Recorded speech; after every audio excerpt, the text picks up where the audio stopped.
Hello everyone, एक बार फिर से स्वागत है आपका अपना यूट्यूब चैनल साइंस गुरु रवि में। गाइज, हर रोज एक क्लास आती है जिसमें हम बायोलॉजी का रिवीजन करवाते हैं। गाइज, उस सीरीज का नाम है बायोलॉजी रिवीजन। उस सीरीज का नाम क्या है बेटा? Biology revision. और बेटा, इस सीरीज की शुरुआत हुई थी बेटा 5 जुलाई से, यानी कि कल से। और बेटा, इस सीरीज में हमने सबसे पहले जो चैप्टर लिया था वो लिया था ह्यूमन ब्लड, मानव रक्त, या फिर बेटा मानव रुधिर। बेटा, इस चैप्टर में मैंने आपको 5 क्वेश्चन करवा दिए। कितने क्वेश्चन करवा दिए बेटा? 5 क्वेश्चन करवा दिए। इस 5 क्वेश्चन में लगभग मैंने आपको 30 से 40 क्वेश्चन की जानकारी दी थी। गाइज, आज हम शुरुआत करने वाले हैं क्वेश्चन नंबर 6 से। क्वेश्चन नंबर 6 की शुरुआत करने से पहले मैं मेरे बारे में बता देता हूँ। मेरा नाम रवि है। मैं सभी प्रतियोगी परीक्षाओं के लिए बायोलॉजी पढ़ाता हूँ। जो कंटेंट आपको पेड कोर्स में उपलब्ध नहीं होता, उससे अच्छा कंटेंट देने की कोशिश करता हूँ। आपको हमारे साथ जुड़ने के लिए 1 रुपये देने की आवश्यकता नहीं है। सिर्फ आपको हमारे चैनल को सब्सक्राइब करना है, बेल आइकन को प्रेस करना है, जिससे आपके पास हमारी वीडियो का नोटिफिकेशन टाइम टू टाइम पहुंच सके। गाइज, मैंने बायोलॉजी के बहुत सारे चैप्टर की एमसीक्यू की सीरीज करवा रखी है। अगर आपने नहीं देखी है तो आप हमारे चैनल पर जाकर जरूर विजिट करें। गाइज, ये वीडियो सभी प्रतियोगी परीक्षा जैसे railway, SSC, NDA, PCS, NEET, पटवार, पुलिस, यूपीएससी सभी परीक्षाओं के लिए उपयोगी है। चलिए फिर साथियों, देरी किस बात की, करते हैं आज की क्लास की शुरुआत। ये रहा आपके सामने क्वेश्चन नंबर 6। देखिए बेटा, अब बात करते हैं क्वेश्चन नंबर 6 की। लेकिन क्वेश्चन नंबर 6 की शुरुआत करने से पहले मैं आपको बता दूं कल हमने क्या क्या पढ़ा। गाइज, हमारा पहला क्वेश्चन था कि ब्लड क्या है। तो ब्लड एक प्रकार का तरल संयोजी ऊतक होता है। बेटा, क्वेश्चन नंबर 2 था कि भैया जो ब्लड है उसका निर्माण किस ऑर्गन से हुआ है। जैसे कि मैंने आपको बताया था कि मेसोडर्मल ऑर्गन से हुआ है। तो बेटा, वहां पर हमने भ्रूणीय परतों के बारे में जाना और भ्रूणीय परतों से किन किन अंगों का निर्माण होता है उनके बारे में जाना। उसके अलावा गाइज, हमने पढ़ा कि हमारे शरीर में ब्लड की मात्रा कितनी होती है, पुरुष में कितनी होती है, छोटे बच्चे में कितनी होती है, महिलाओं में कितनी होती है, इसके बारे में भी हमने जाना। इसके अलावा बेटा, हमने कल पढ़ा था कि ब्लड का अध्ययन विज्ञान की जिस शाखा में किया जाता है उस शाखा को क्या कहा जाता है। इसके अलावा बेटा, हमने मानव शरीर की बहुत सारी शाखाओं के बारे में भी जाना। इसके अलावा बेटा, हमने जाना कि ब्लड का पीएच मान कितना होता है, ब्लड की प्रकृति कैसी होती है, पीएच स्केल क्या है, पीएच स्केल कैसे दिखाई देता है, यानी कि पीएच स्केल की संरचना कैसी होती है, और पीएच स्केल से हम कैसे पता लगाते हैं उस विलयन की सांद्रता के बारे में कि वही वो अम्ल है या क्षारीय है या उदासीन है। तो वो सारी चीजें बेटा हमने कल जानी। अगर आपने कल की वीडियो नहीं देखी है तो आपको नीचे लिंक डिस्क्रिप्शन मिल जाएगा, आप जाकर चेकआउट कर सकते हैं। अब बात करते हैं बेटा क्वेश्चन नंबर 6 की। देखिए, क्वेश्चन नंबर 6 कहता है कि नवजात शिशु में हीमोग्लोबिन की मात्रा होती है। सबसे पहले मैं आपको बता दूं बेटा, जो नवजात शिशु होता है, ऐसा बच्चा जिसने अभी अभी जन्म लिया है उसे कहा जाता है नवजात शिशु। किसी भी क्वेश्चन को हल करने से पहले अगर आपको क्वेश्चन समझ में आ गया तो उसका मतलब यह है कि भैया आपका 50% क्वेश्चन हल हो चुका है। अगर आपको क्वेश्चन ही समझ नहीं आता तो बेटा उसका कोई मतलब ही नहीं है कि आप उस क्वेश्चन को कर दोगे। देखिए बेटा, तो इसलिए क्वेश्चन को अच्छे से आपको पढ़ना है। क्वेश्चन नंबर 6 क्या कहता है कि नवजात शिशु में हीमोग्लोबिन की मात्रा होती है। आपके ऑप्शन है बेटा, ऑप्शन नंबर ए 13 से 17 ग्राम प्रति decilitre of blood. Option number B है 12 से 15 ग्राम प्रति decilitre of blood. Option number C है 17 से 20 ग्राम प्रति decilitre of blood. Option number D है 25 ग्राम प्रति डेसीलीटर ऑफ ब्लड। पानी पी लेता हूं। अगर इस क्वेश्चन का आंसर बेटा आपको आता है तो कमेंट बॉक्स में जरूर बताइए।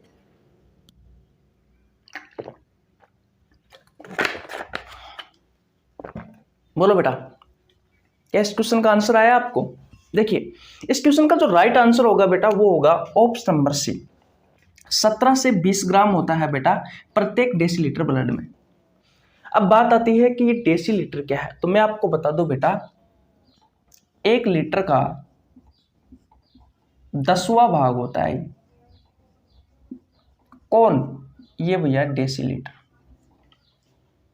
1 लीटर का 10वां भाग होता है डेसीलीटर। तो मैं बात करूं बेटा डेसीलीटर में कितना हीमोग्लोबिन होगा, तो 17 से 20 ग्राम होगा बेटा नवजात शिशु में। कितना होगा बेटा? नवजात शिशु में 17 से 20 ग्राम होगा।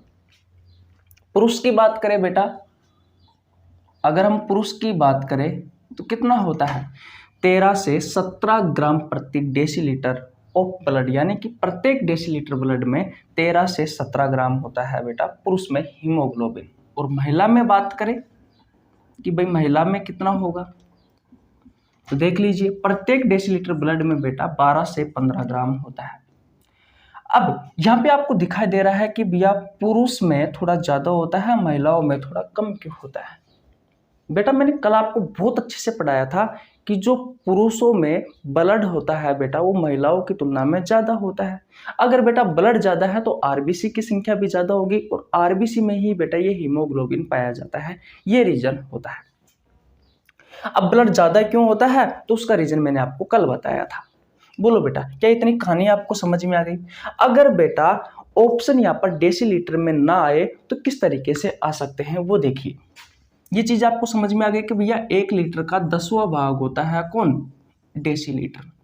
इतनी बात समझ में आ गई आपको। ओके, और देखिए बेटा जो 1 लीटर होता है, इस 1 लीटर में होता है 1000 मिलीलीटर।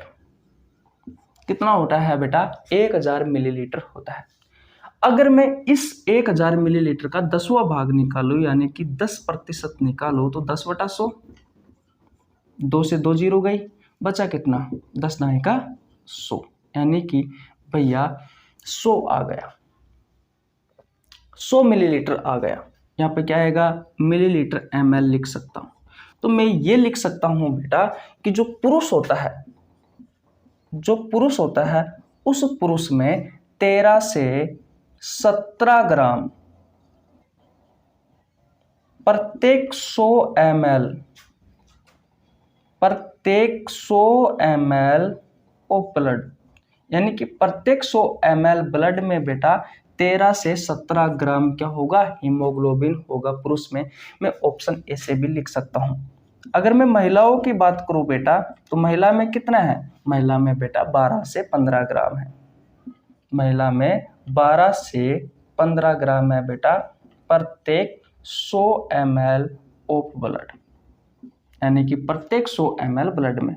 और नवजात शिशु की मैं बात करूं बेटा तो नवजात शिशु में क्या होगा, नवजात शिशु में होगा बेटा 17 से 20 ग्राम, 17 से 20 ग्राम प्रत्येक 100 ml ऑफ ब्लड।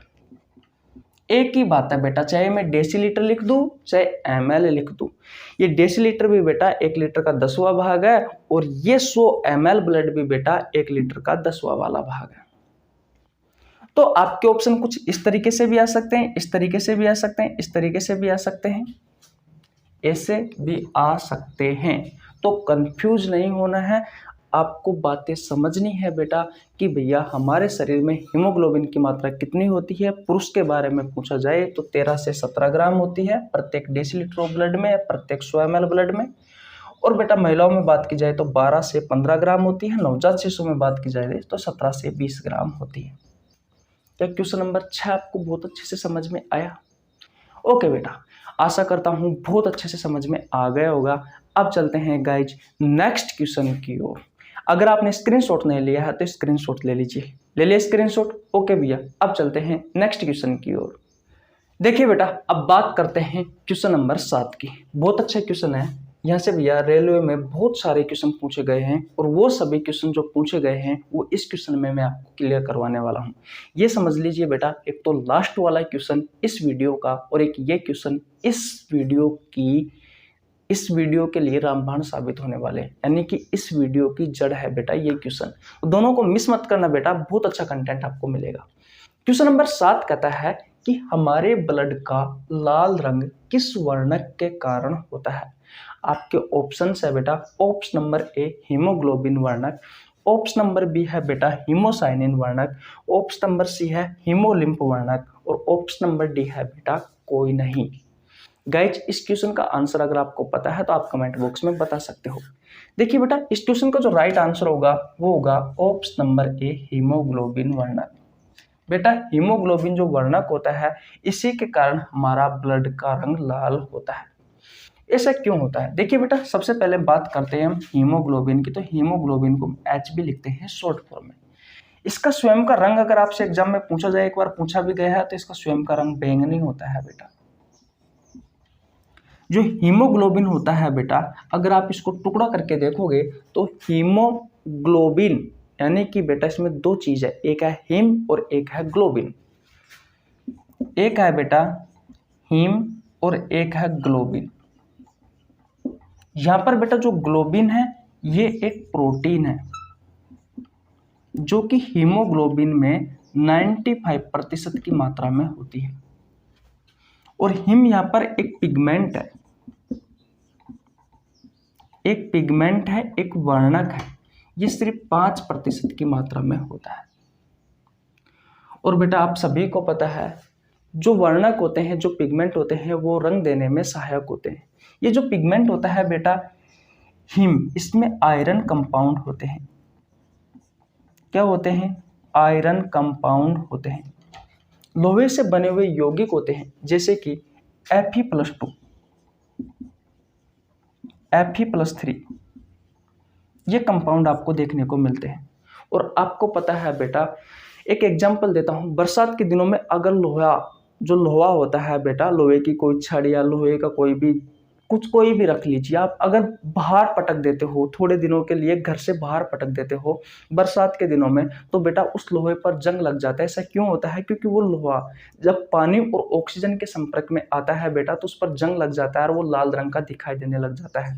इसी तरीके से बेटा ये जो आयरन कंपाउंड होते हैं, जब ये ऑक्सीजन और भैया H2O यानी कि जल के संपर्क में आते हैं बेटा, तो ये लाल रंग देते हैं। और इसी के कारण बेटा हमारे ब्लड का रंग होता है लाल। यही रीजन होता है बेटा हमारे ब्लड का लाल रंग होता है। अब यहां से एक क्वेश्चन और पूछा जाता है कि भैया हीमोग्लोबिन क्या है? तो याद रखना बेटा, हीमोग्लोबिन एक जटिल प्रोटीन है। भैया कैसे? हमें तो पढ़ाया गया है कि हीमोग्लोबिन एक वर्णक है। देखिए बेटा, जो हीमोग्लोबिन होता है उसमें ग्लोबिन प्रोटीन होती है 95% मात्रा में, 95% की मात्रा में होती है, और 5% की मात्रा में होता है सिर्फ हिम वर्णक।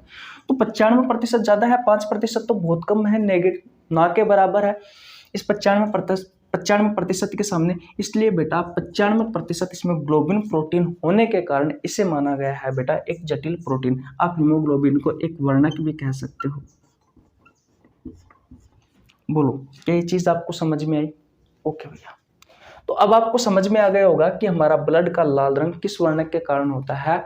हीमोग्लोबिन वर्णक के कारण होता है। ऐसा क्यों होता है? तो वो बेटा सारी कहानी ये रही। अब इसको मैं मिटा दूं, क्योंकि भैया अभी मुझे हीमोसाइनिन वर्णक के बारे में भी बताना है और हीमोलिम्फ वर्णक के बारे में भी बताना है। क्या ये चीज आपको समझ में आई? ओके भैया, मिटा देता हूँ। स्क्रीनशॉट नहीं लिया है तो भैया स्क्रीनशॉट ले लीजिए। ले लिया स्क्रीनशॉट? ओके, अब मिटा रहा। आगे देखिए बेटा, अब बात करते हैं हम ऑप्शन नंबर बी की। ऑप्शन नंबर बी है बेटा हीमोसाइनिन वर्णक। ये क्या करता है भैया? ये किसे रंग देता है? तो देखिए बेटा, एनिमल किंगडम वाला चैप्टर पढ़ा है आपने, वहां पर आप दो संघों के बारे में पढ़ते हो। एक है ऑर्थोपोडा संघ,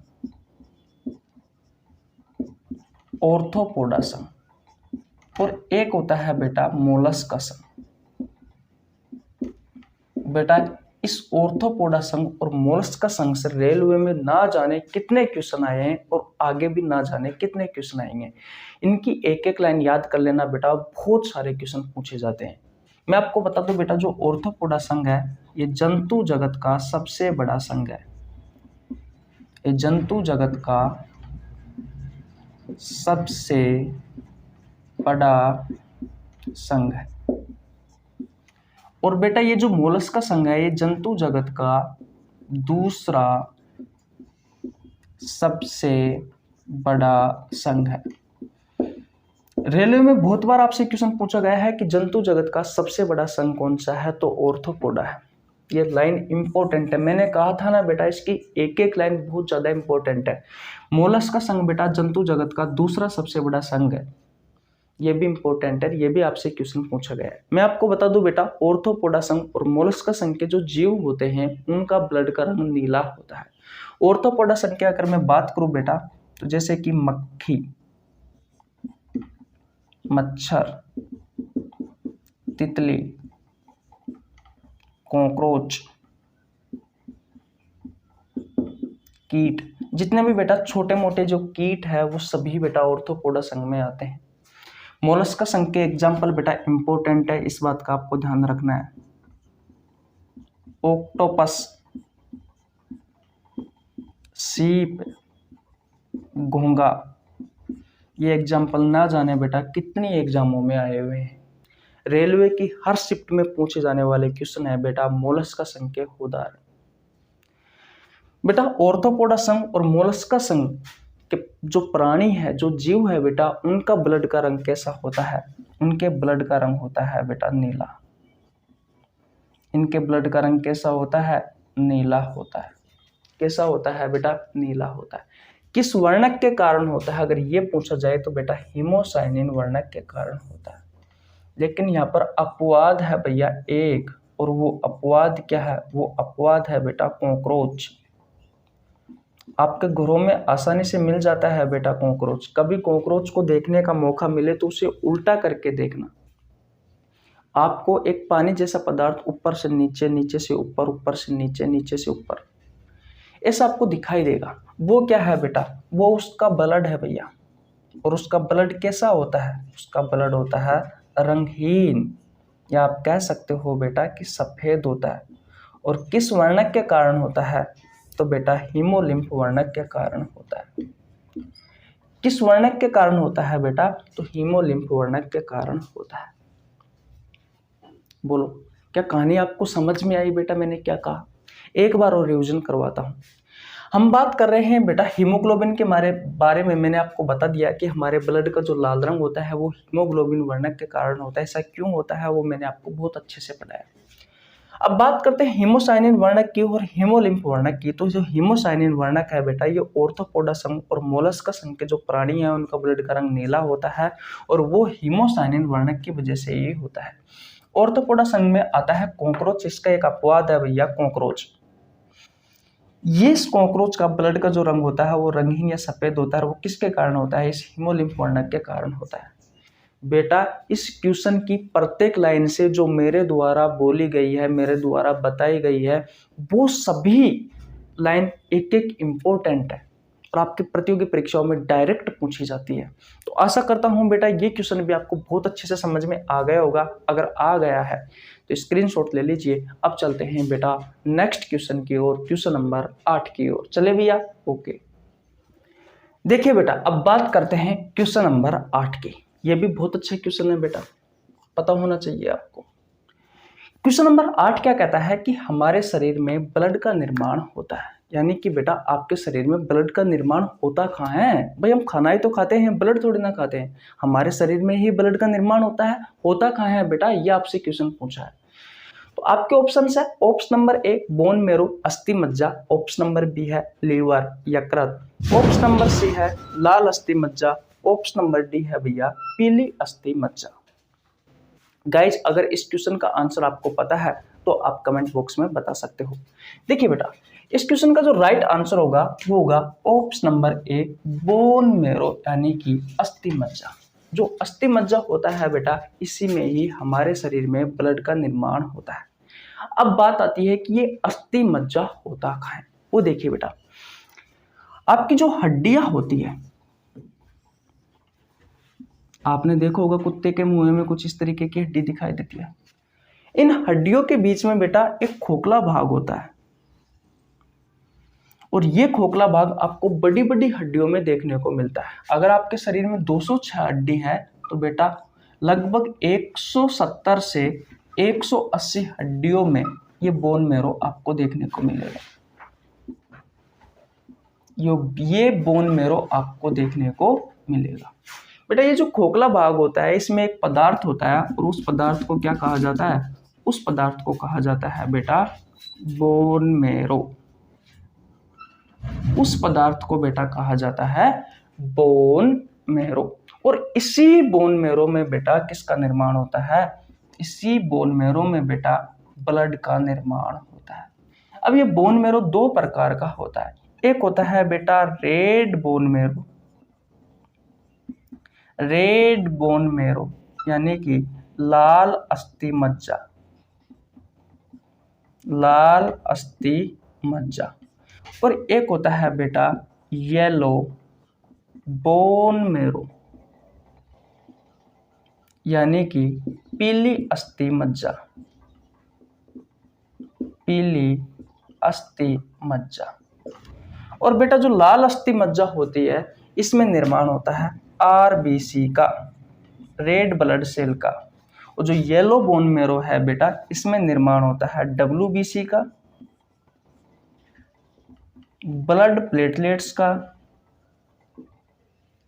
ब्लड प्लेटलेट्स, ब्लड प्लेटलेट्स का, प्लाज्मा का, इनका निर्माण होता है बेटा पीली अस्थि मज्जा में।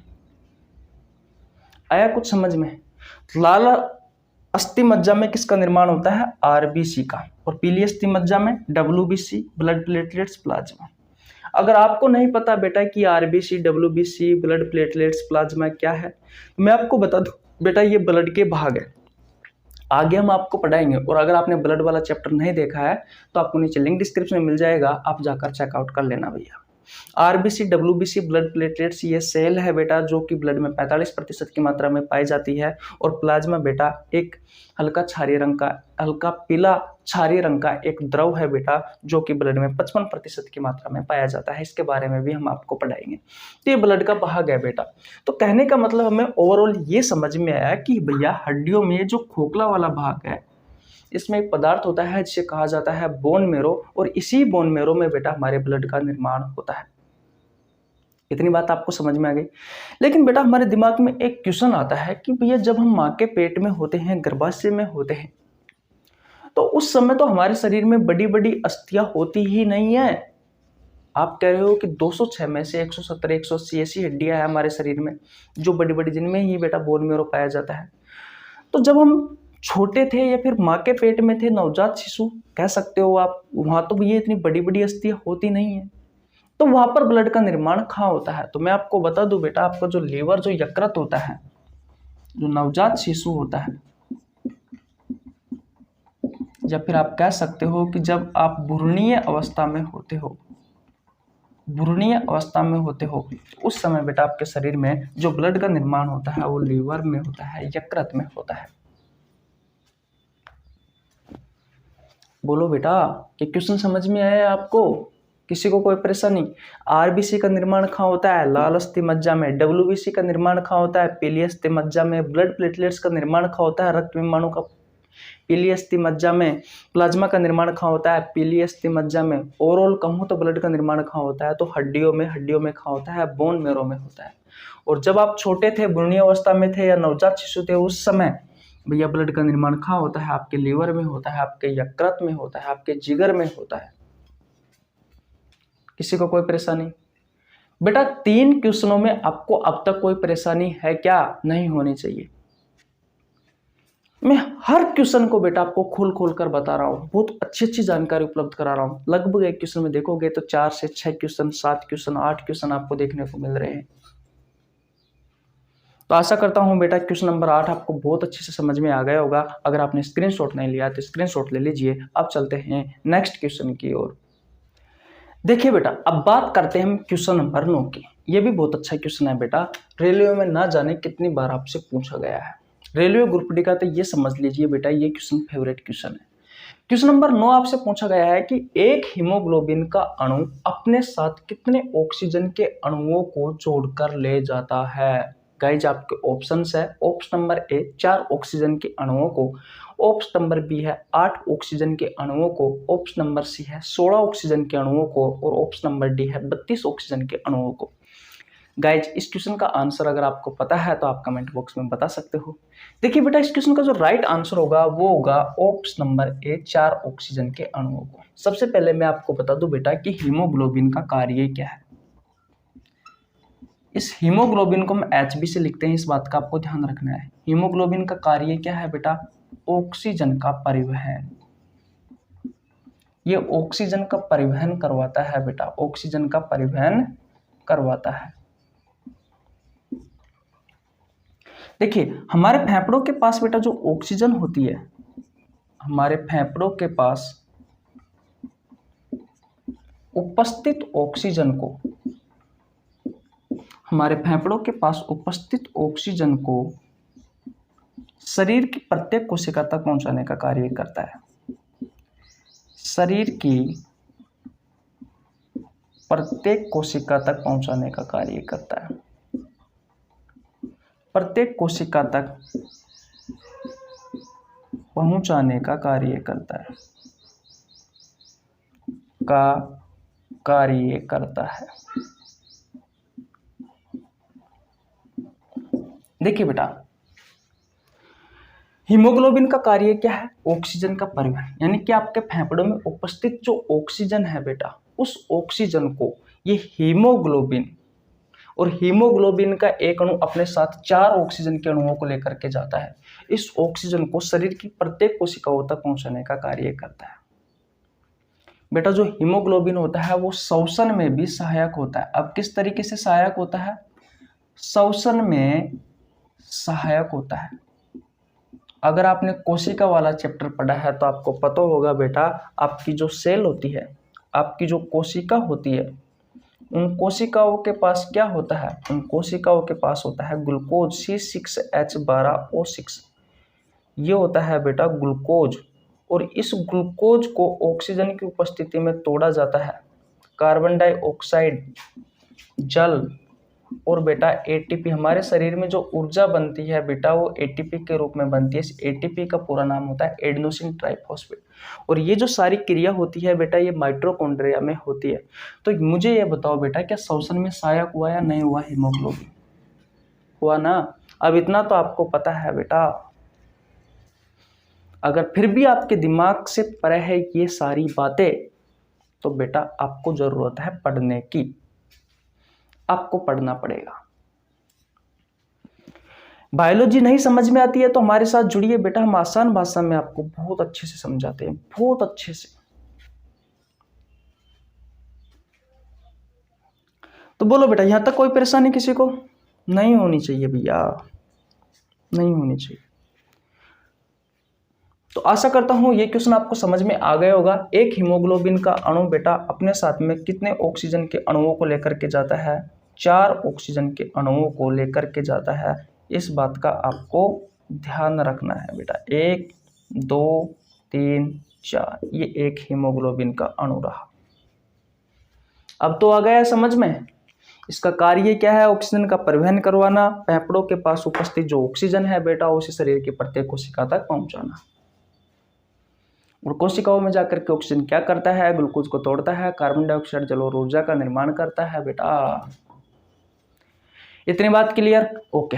अगर ये क्वेश्चन समझ में आ गया है तो स्क्रीनशॉट ले लीजिए। अब चलते हैं बेटा नेक्स्ट क्वेश्चन की ओर, जो कि आपकी प्रतियोगी परीक्षाओं के लिए बहुत ही ज्यादा महत्वपूर्ण है। लास्ट का क्वेश्चन मिस मत करना भैया, बहुत अच्छी जानकारी देंगे। चलिए भैया आगे। ओके, देखिए बेटा बात करते हैं क्वेश्चन नंबर 10 के। ये क्वेश्चन आपको दिखने में छोटा लग रहा है लेकिन बेटा बहुत इंपॉर्टेंट है। वो कहते हैं ना कि जो दिखने में छोटा लगे वो घावा दिख देता है, वही वाली बात है बेटा। बहुत अच्छा क्वेश्चन है। क्वेश्चन नंबर 10, प्योर ब्लड शुद्ध रुधिर है। आपके ऑप्शन है बेटा, ऑप्शन नंबर ए जिसमें ऑक्सीजन गैस की मात्रा अधिक होती है वो है शुद्ध रुधिर। ऑप्शन नंबर बी जिसमें कार्बन डाइऑक्साइड गैस की मात्रा अधिक होती है वो है शुद्ध रुधिर। ऑप्शन नंबर सी दोनों, यानी कि जिसमें कार्बन डाइऑक्साइड गैस की मात्रा भी अधिक है और ऑक्सीजन गैस की मात्रा भी अधिक है। और ऑप्शन नंबर डी है भैया कोई नहीं। गाइज अगर इस क्वेश्चन का आंसर आपको पता है तो कमेंट बॉक्स में बताइए। देखिए ये क्वेश्चन आपको अपने आप समझ में आ जाएगा, बस आपको कॉन्सेप्ट समझना है। देखिए बेटा, आपका जो ब्लड होता है ये ब्लड 2 भाग में बटा हुआ होता है, यानी कि 2 प्रकार का होता है। एक होता है बेटा प्योर ब्लड और एक होता है इम्प्योर ब्लड। अब प्योर ब्लड जो होता है बेटा इसे तो हिंदी में कहा जाता है शुद्ध रक्त, और जो इम्प्योर ब्लड होता है उसे कहा जाता है बेटा अशुद्ध रक्त। प्योर ब्लड ऐसा ब्लड होता है बेटा जिसमें ऑक्सीजन गैस की मात्रा अधिक है। ये मैं तीर ऊपर की ओर कर रहा हूं तो इसका मतलब अधिक है, नीचे की ओर करता हूं तो उसका मतलब कम है। अशुद्ध रक्त बेटा ऐसा रक्त होता है जिसमें भैया कार्बन डाइऑक्साइड गैस की मात्रा अधिक होती है, यानी कि यहाँ पर ऑक्सीजन गैस की मात्रा कम हो गई भैया, और यहाँ पर जो कार्बन डाइऑक्साइड गैस है इस गैस की मात्रा कम हो गई। तो शुद्ध रक्त ऐसा रक्त होता है जिसमें ऑक्सीजन गैस की मात्रा अधिक होती है और कार्बन डाइऑक्साइड गैस की मात्रा कम होती है। बेटा इम्प्योर ब्लड अशुद्ध रक्त ऐसा रक्त होता है जिसमें कार्बन डाइऑक्साइड गैस की मात्रा अधिक होती है और ऑक्सीजन गैस की मात्रा कम होती है। जो शुद्ध रक्त होता है बेटा उसका रंग लाल होता है। उसका रंग कैसा होता है? उसका रंग लाल होता है। लेकिन जो अशुद्ध रक्त होता है बेटा उसका रंग थोड़ा सा नीला नीला सा आपको दिखाई देता है, या डार्क रंग का आपको थोड़ा हल्का डार्क दिखाई देता है। बेटा जो प्योर ब्लड होता है ये धमनी, आपने सुना होगा आर्टरी में बहता है, और जो इम्प्योर ब्लड है अशुद्ध रक्त है बेटा वो बहता है किसमें? वेन्स में, यानी कि सिराओं में। अब एक बाहरी नॉलेज देता हूं, दैनिक जीवन में काम आने वाली नॉलेज। जब भी किसी इंसान से ब्लड निकाला जाता है बेटा तो वो ब्लड किससे निकाला जाता है? सिराओं से निकाला जाता है। किससे भैया? सिराओं से निकाला जाता है, क्योंकि वो ब्लड कैसा होता है? वो अशुद्ध रक्त होता है, ऐसा रक्त जिसमें कार्बन डाइऑक्साइड गैस की मात्रा अधिक होती है और ऑक्सीजन गैस की मात्रा कम होती है बेटा उसमें। लेकिन कभी कभी होता क्या है बेटा, जो डॉक्टर है जिन्होंने फर्जीवाड़े से वो डॉक्टर बनाया वो क्या करते हैं बेटा, इन सिराओं की जगह पर वो ब्लड निकाल लेते हैं धमनी से, और धमनी में बेटा प्योर ब्लड बहता है, ऐसा ब्लड जिसमें ऑक्सीजन गैस की मात्रा अधिक है और कार्बन डाइऑक्साइड गैस की मात्रा कम है। तो अगर प्योर ब्लड निकलेगा बेटा तो उसके शरीर में ऑक्सीजन की कमी होगी या नहीं होगी? इसके कारण बेटा उस व्यक्ति को चक्कर आने लग जाते हैं, जो भैया जिस डॉक्टर ने धमनी से ब्लड निकाला है उस व्यक्ति को, क्योंकि उसमें भैया प्योर ब्लड था। अब बात आती है कि प्योर ब्लड कहाँ बहता है। मैं आपको बता दूं बेटा, आपके हृदय के जो चैम्बर होते हैं, 4 चैम्बर होते हैं कुछ इस तरीके से। इस तरफ होता है बायां आलिंद और इस तरफ होता है बेटा बायां नीले नीचे वाला। ये वाला होता है दायां आलिंद और ये वाला होता है बेटा दायां नीले। तो बाईं ओर तो बेटा ऑक्सीजन युक्त रुधिर बहता है और दाईं ओर बेटा कार्बन डाइऑक्साइड युक्त रुधिर बहता है। तो क्या आपको समझ में आया कि बेटा दायां आलिंद और दायां नीले में इम्प्योर ब्लड बहता है, यानी कि ऐसा ब्लड जिसमें कार्बन डाइऑक्साइड गैस की मात्रा अधिक है। मैंने लिख दिया है यहाँ पर, तो मैं यहाँ पर भी लिख देता हूं कि इम्प्योर ब्लड। और बाईं ओर बेटा बायां आलिंद और बाएं सिरे में प्योर ब्लड बहता है, यानी कि ऐसा रक्त जिसमें ऑक्सीजन गैस की मात्रा अधिक है। तो इस चीज का भी आपको ध्यान रखना है। बोलो बेटा, क्या ये क्वेश्चन समझ में आया? अब बता सकते हो आपकी प्योर ब्लड क्या है? ऐसा ब्लड जिसमें ऑक्सीजन गैस की मात्रा अधिक हो, इम्प्योर ब्लड। ऐसा ब्लड जिसमें कार्बन डाइऑक्साइड गैस की मात्रा अधिक हो। तो बेटा ये हो गए आपके आज के 10 क्वेश्चन, यानी कि 5 क्वेश्चन। तो आशा करता हूँ बहुत अच्छे से समझ में आ गए होंगे। कैसी लगी आपको वीडियो? अगर वीडियो अच्छी लगी हो तो वीडियो को लाइक कर देना, चैनल पर नया तो चैनल को सब्सक्राइब कर लेना, बेल आइकन को प्रेस कर लेना, जिससे आपके पास हमारी वीडियो का नोटिफिकेशन टाइम टू टाइम पहुंच सके। मिलते हैं गाइस नेक्स्ट वीडियो में, तब तक के लिए जय हिंद जय भारत। सुबह 7 बजे बायोलॉजी का हम रिविजन करवाते हैं, हर रोज क्लास आती है, सुबह 7 बजे आना ना भूले। और शाम को 7 बजे बेटा हम क्या करते हैं, हम चैप्टर पढ़ा रहे हैं बायोलॉजी का, उसमें चल रहा है बेटा हमारा कंकाल तंत्र, तो शाम को भी वीडियो देखना ना भूले। बायोलॉजी ऐसे याद करवा दूंगा। तो मिलते हैं नेक्स्ट वीडियो में, तब तक के लिए जय हिंद जय भारत, राम राम।